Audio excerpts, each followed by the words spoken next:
Thank you very much. I want to begin with an apology, first of all, in my best Urdu. माफ कीजिए, लेकिन मैं अंग्रेजी में बात करूंगी क्योंकि मेरी उर्दू इतनी अच्छी नहीं है कि मैं एक लेक्चर दे सकती हूँ. ठीक है? Okay. Okay, that's my apology out of the way. My thanks or my appreciation have to go first of all to Dr. Jafar Saab and his Institute of Historical and Social Research for organising this absolutely fantastic event in honour, obviously, of Dr. MUBARAK Ali, whose, in a sense, work we've all learnt to appreciate, and it's brought us here today.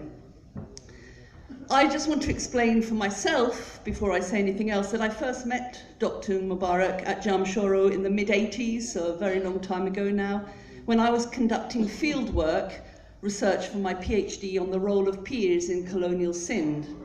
So his intellectual guidance and his practical encouragement, and I think the two, very closely connected and hence very valuable, proved to me to be, they sent my project in a positive direction. I learned a great deal from his deep understanding of the history of the region, and this is something for which I remain hugely indebted to this day. Consequently, as I said, I'm very grateful to the organisers of this conference for inviting me to participate and for giving what Dr. Jafar has described as a keynote lecture to, I suppose, allow me to publicly repay the debt I owe to Dr. MUBARAK, at least in part. Now, I've been sitting here since sort of the late morning and listening, to the very interesting discussions taking place. I think that in some ways my lecture is going to sort of pull together, inadvertently maybe, some of those points. It may repeat some of them. It may add a little more to what's already been said, but obviously I hope that it will help to sort of draw today to a conclusion. And the first thing I want to say, and I think this is a message that's come through from other speakers, and I think I should put my glasses on at this point.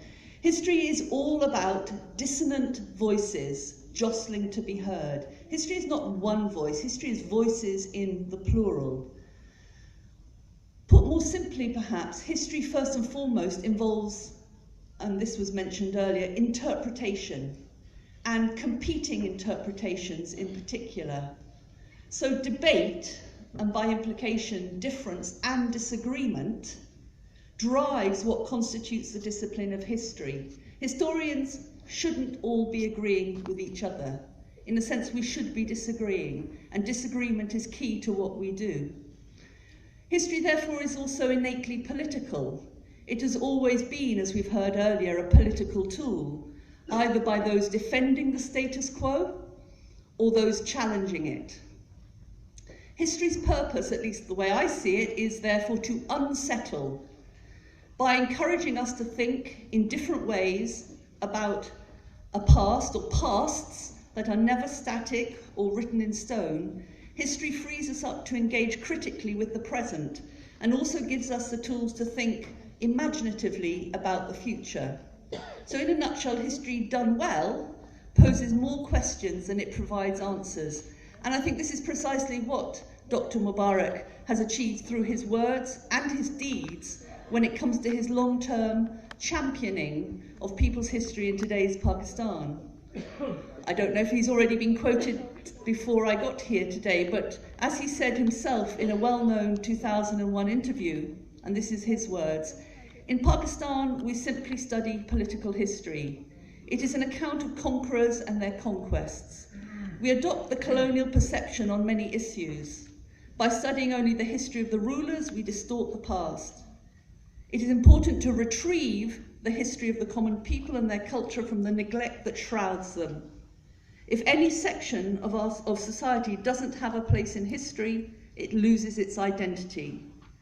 So our job as historians is to deconstruct history and dispel the myths which surround events and personalities. After all, the one who controls the past controls the future." Oh, not my words, George Orwell, so, People's history, the kind of history writing with which Dr. Mubarak is so closely associated, is a historical narrative that describes, accounts for and explains events from the perspective or the standpoint of the common people, rather than, I know it's an obvious point to make, but worth making, than looking at these developments through the eyes of members of the elite, or elites of different kinds. Accordingly, people's history places its main emphasis on the disenfranchised, the oppressed, the poor, the non-conformists, and otherwise so-called marginal groups. In other words, people's history takes as its subjects ordinary people and concentrates on their experiences and perspectives, an approach that contrasts with the stereotype of traditional political history and its focus on the actions of so-called great men. So in effect, it turns the world upside down, the title of my lecture, and a phrase that's used in a key text that explored radical ideas in England's 17th century revolution that gets called an English civil war by less radical historians. So what we call the past, whether it's a revolution, a civil war, all these things matter. But doing people's history in itself is challenging. I think we've picked that up, from the conversations, from the discussions that have already taken place today. It necessitates new questions, or alternatively old questions asked differently. If I take one set of historians that were based in Central America in the 1970s, which was quite a sort of time of upheaval in that part of the world, we face the problem that the history presented as ours is only part of our history. What of the history of the historyless?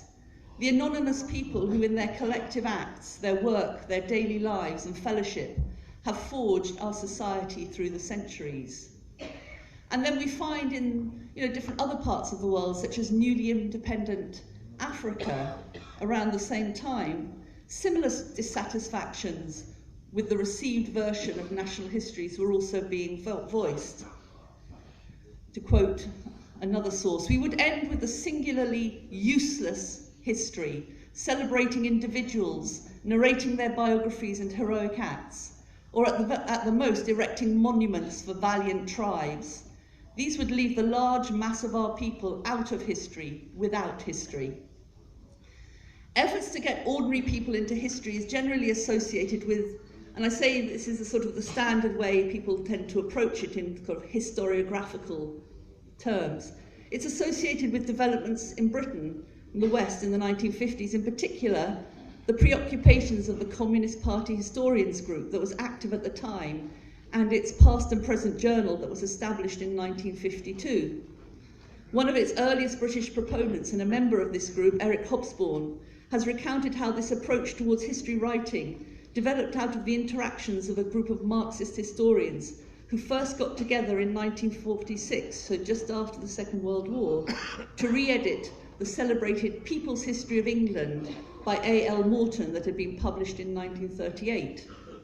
In the following decades, exploring history from below, as they put it, expanded from its initial Marxist beginnings to encompass a much wider set of concerns, leading to, as others have said earlier, the emergence of social history, women's history, oral history, and the histories of other so-called marginalized groups. Importantly, its adherents called for and actively encouraged the participation of non-academics in the making and writing of history.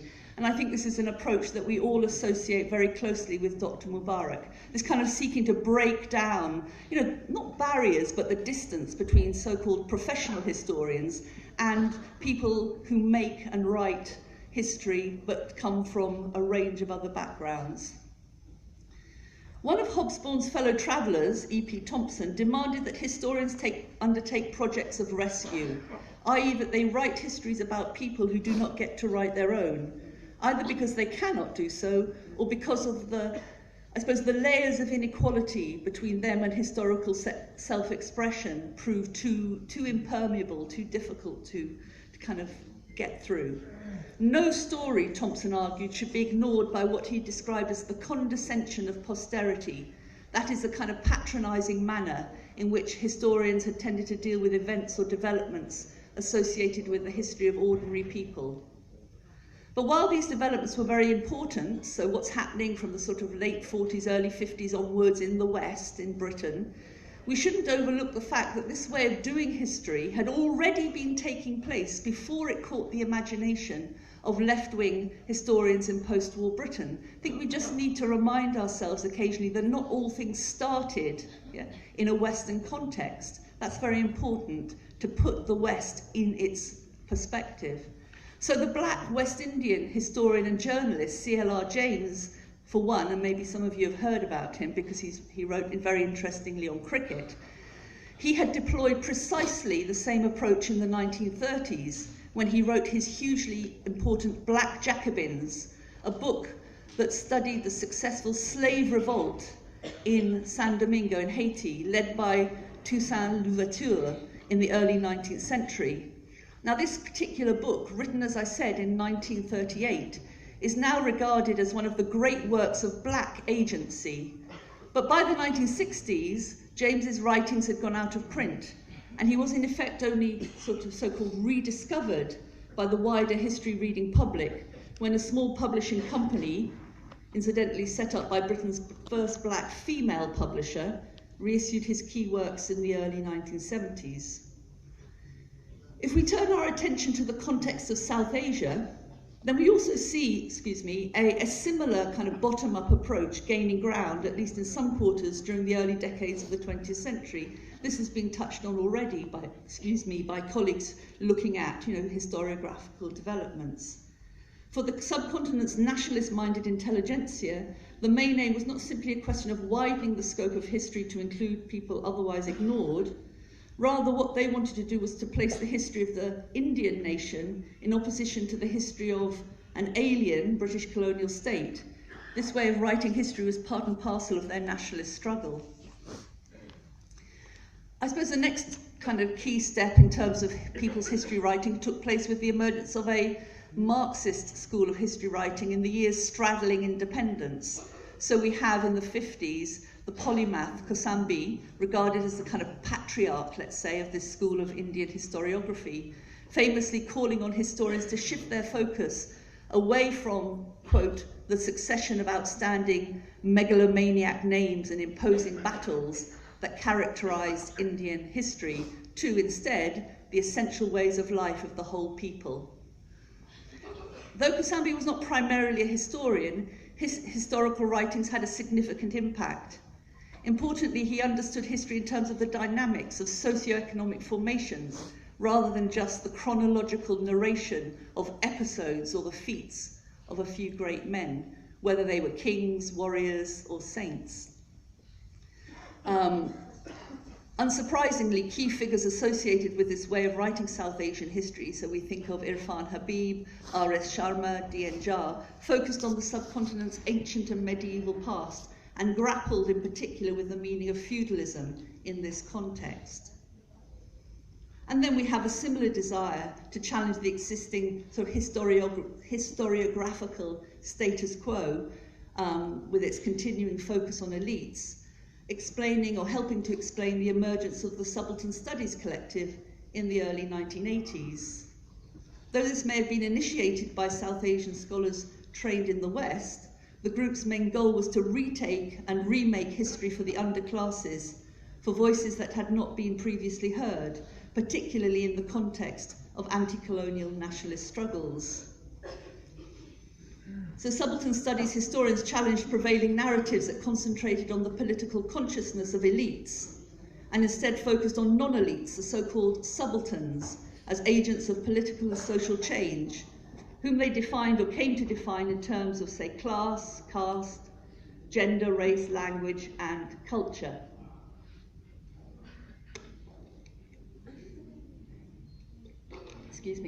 What they, these Subaltern Studies historians, wanted was to give voice to the subjective people themselves. Any other history, they argued, merely reconstructed an imperialist hegemony, ignoring the role of ordinary people, those who resisted, those who supported, and those who experienced colonial incursion. So by restoring history to the subordinated, the aim was to give people back their agency. Returning now, though, to the generation of British historians who pioneered a kind of history from below approach in the West, just want to draw attention to another, I think, important aspect of what it means to be a people's historian.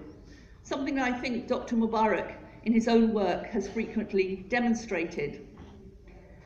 When E.P. Thompson's book, The Making of the English Working Class, turned 50 years old in 2013, and I should just add, a first edition of this book will cost you something like £500 today, there was an outpouring of appreciation of what it represented.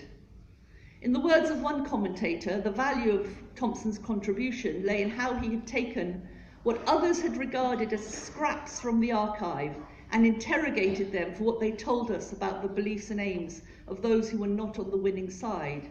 Here then, according to this commentator, was a book that rambled over aspects of human experience that had never before had their historian. Interestingly, the same commentator pointed out that while Thompson had frequently been labelled an unconventional historian, it was probably more accurate to call him an activist one. Both labels, unconventional, activist, can obviously be applied to Dr. MUBARAK.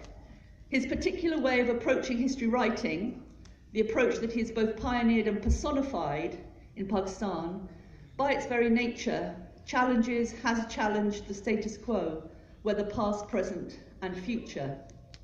Skeptical of grand narratives, his work has rejected simple renderings of history that focus on those big players and ignore the experiences of those who have always made up the majority of any society, its ordinary people.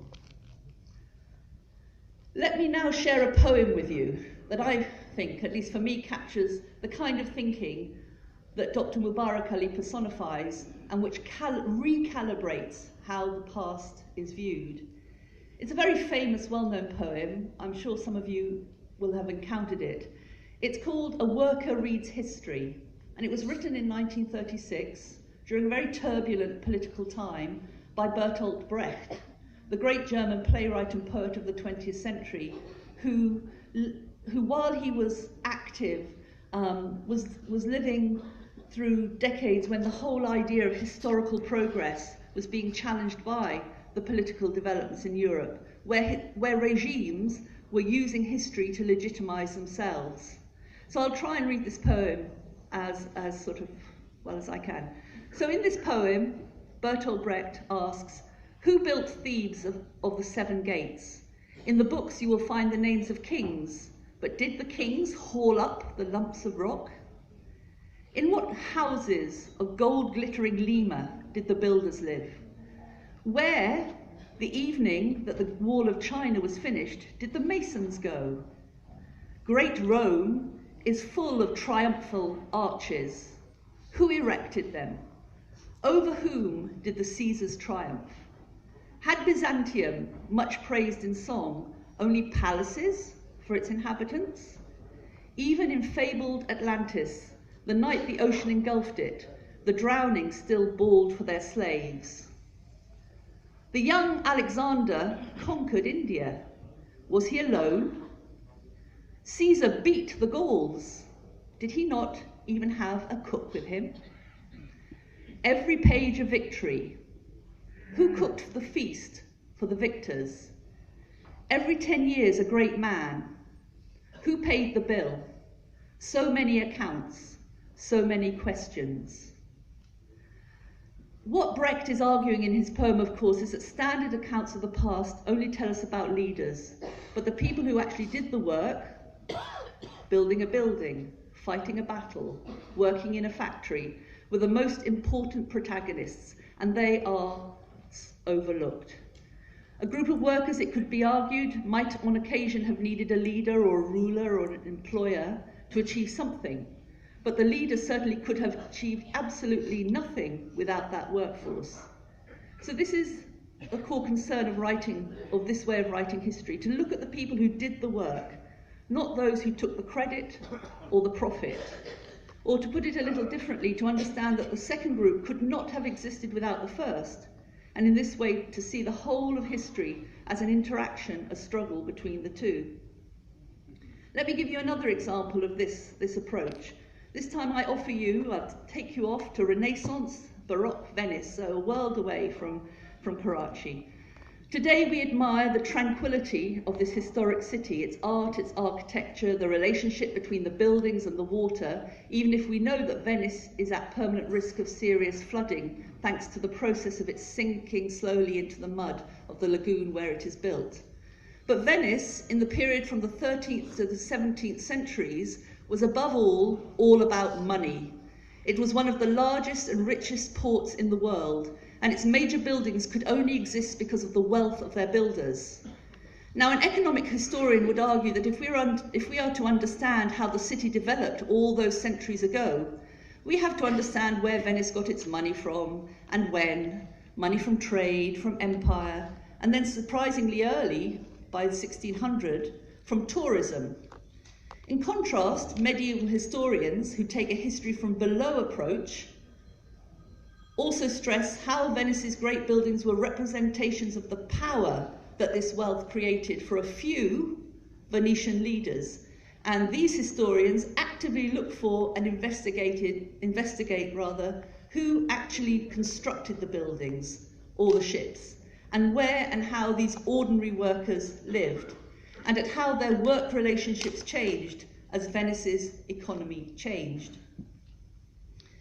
Pakistan, like other parts of South Asia, is the site of many historic monuments to earlier civilizations. But it's worth asking, and I don't think we ask it enough, if we sufficiently acknowledge and respect the people whose labour created these buildings in the first place. The obvious South Asian example to use here would be, the very famous Taj Mahal. In old textbooks, we often find that the Mughal Emperor Shah Jahan is being credited with building the Taj Mahal in honour of his wife, Mumtaz Mahal. I found an account of an exhibition held in Washington, D.C. in the 1990s. Its kind of catalogue put it as follows: only a man with enormous resources, both monetary and artistic, could have built the Taj Mahal. That man was Shah Jahan, fifth in the line of Muslim rulers called the Mughals, who controlled northern India. So impressed were European visitors with the exotic opulence of the Mughal court that they coined the term Mughal. What was on show in Washington back in 1997 was the Padshah-nama, Book of Emperors, a handwritten official history of the first 10 years of Shah Jahan's reign, complete with 44 paintings of significant events such as battles, beheadings, hunting outings, court scenes, and the exploits of his sons. One person who is never seen in the manuscript is Shah Jahan's beloved wife Mumtaz. The only women in it are court dancers and other entertainers, for it was taboo to depict royal women. Nowadays, however, the official line has changed slightly. We read of Shah Jahan commissioning rather than building the Taj, but the focus is still usually on the love story involved. That is his relationship with his wife, who died after giving birth to the couple's 14th child. Only in passing are we sometimes told that the chief architect was probably Ustad Ahmed Lahori, an Indian of Persian descent, who would later be credited with designing Delhi's Red Fort, and that more importantly, in all, over 20,000 workers from India, Persia, as far away as Europe and the Ottoman Empire, together with some 1,000 elephants, were brought together to build the mausoleum complex. So people's histories I've been seeking to highlight in this lecture so far is inherently destabilizing. Like I said, it often asks more questions than it can answer, in large part because, unfortunately I suppose, of the difficulty involved in tracking down the historical evidence. Writing about elites or the state or major political events is a lot easier thanks to how the historical record relating to them is usually more accessible. And as others have said before me today, on more than one occasion, archives are themselves historical creations. They don't appear or emerge fully formed. Archives have their own provenances, they have their own life stories, their own effects on the people who use them too. Consequently, archives, as has been already discussed, possess the power to shape directly the narratives to be found within them. Dr. MUBARAK, however, has over the decades addressed archival challenges, this kind of sort of challenge of working with archives that are not neutral, collections that just somehow appear out of nowhere or sort of managed. So he's addressed these archival challenges by consistently reading against the grain. That is, extracting meaning from silences within the existing archival record. Indeed, I'm personally very glad that this conference in his honour provides us with the opportunity to acknowledge collectively his skill in prizing out and pulling together historical evidence that many others amongst us have either overlooked or ignored because, frankly, it's too difficult. We are often asked if history is an art or a science. Are we telling stories when we write history, or are we scientifically sort of weighing up the available evidence? In my view, it actually involves both approaches, but what is certain is that doing history, and we've heard this again already today, requires imagination, particularly when it comes to tackling aspects of the past for which the evidence is fragmentary, or when rescuing stories from either the inequalities of collective memory or state-endorsed national narratives. Howard Zinn, whose name I hope some of you will have already encountered, the American historian, we might argue, pursued a similar mission, really, to that of Dr. MUBARAK when it came to challenging what history took for granted. In his book, A People's History of the United States, published in 1980, Zinn presented what he considered to be a different side of history from the more traditional, fundamental, nationalist glorification of country. In an interview that he gave in 1998, Zinn said that he had set quiet revolution as his goal for writing that book, A People's History. In his words, not a revolution in the classical sense of a seizure of power, but rather people beginning to take power from within the institutions. History, for Zinn, like Dr. MUBARAK, needs to be looked at from a bottom-up perspective. Hence, Zinn presented his American readers with a view of the Constitution from the standpoint of the slaves, of Andrew Jackson as seen by the Cherokees, of the Civil War as seen by the New York Irish, of the Mexican War as seen by the deserting soldiers of Scott's army, and so on and so on. Such an approach acquainted readers with a history that was too often hidden, too quickly brushed aside by traditional textbooks. Accordingly, many people view A People's History as an anti-textbook, a necessary corrective to the narratives of progress dispensed by the state. Maybe Walter Benjamin, who lived from 1892 to 1940, the German philosopher, cultural critic, and essayist, said it best. Let me introduce you to Benjamin's so-called angel of history, and what in many commentators' opinion remains probably the best description of history ever produced. Benjamin wrote the following lines, and I'll quote him in a minute, in his Thesis on the Philosophy of History in 1940, just before fleeing Vichy France, in other words, German-occupied France, for Spain, where he committed suicide the same year. He's talking about a painting of an angel, though not the kind of angel you might expect, or not what you might expect an angel to sort of look like, but anyway. A Klee painting named Angelus Novus shows an angel looking as though he is about to move away from something he is fixedly contemplating. His eyes are staring, his mouth is open, his wings are spread. This is how one pictures the angel of history. His face is turned towards the past. Where we perceive a chain of events, he sees one single catastrophe which keeps piling wreckage upon wreckage and hurls it in front of his feet. The angel would like to stay, awaken the dead, make whole what has been smashed. But, Benjamin goes on, a storm is blowing from paradise. It has got caught in his wings with such violence that the angel can no longer close them. The storm irresistibly propels him to the future, to which his back is turned, while the pile of debris before him grows skyward. This storm is what we call progress. So in other words, Benjamin is critiquing this whole idea of progress in the context of mid-20th century Europe. History, as thinkers like Benjamin remind us, also cannot be reduced to a story of unidirectional progress, as perhaps it was once imagined to be. History also cannot be reduced to a one-dimensional story, again, as often tends to be the case. That's the easy way of writing history. History is a kaleidoscope, and it must tell the stories of as many people in as many ways of being in the world as it can reasonably do. It has to do this so that we forget as little about ourselves and our collective pasts as possible. By offering the complexity and the context of human experiences in the past to the audiences of the present, it becomes the engine of our collective social maturity. History becomes that engine. History represents our collective conscience. Consequently, we should not be surprised if or when history is uncomfortable. After all, if history allows you to be complacent, it is not doing its job. So to conclude, I'm sure we are all familiar with stories such as the genie and the bottle, or maybe that of Pandora's box.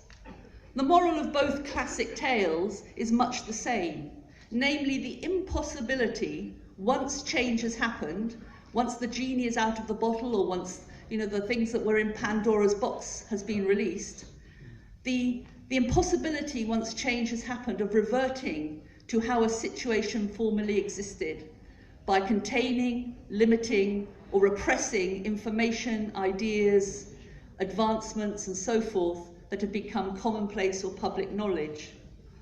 I would like to suggest that something very comparable to that sums up, for me at least, Dr. Mubarak's particular brand of history writing. Once ordinary people are placed at the heart of how history is written, i.e. once they are let out of the bottle, once they've been released, in a sense, from the captivity of traditional history writing, it is impossible, or it becomes impossible, to leave them out of it again. Of course, people's history cannot awaken the dead. It cannot make whole what has been smashed. But by placing centre stage the lives and agency being a very important part of this equation, of those most in danger of being forgotten, and by filling the air with their stories, their worries, their loves, their tragedies, however unsettling, this gives us a chance to rescue their lives from the silences, the forgettings, and the revisions of history. People's history, therefore, as Dr. Mubarak continues to remind us, means more than just broadening or enlarging the scope of history. Rather, by breaking with dominant paradigms, narratives, by introducing us to a new set of lead characters, whether villains or heroines, his is, to play on my opening phrase, history turned the right way up. Thank you very much.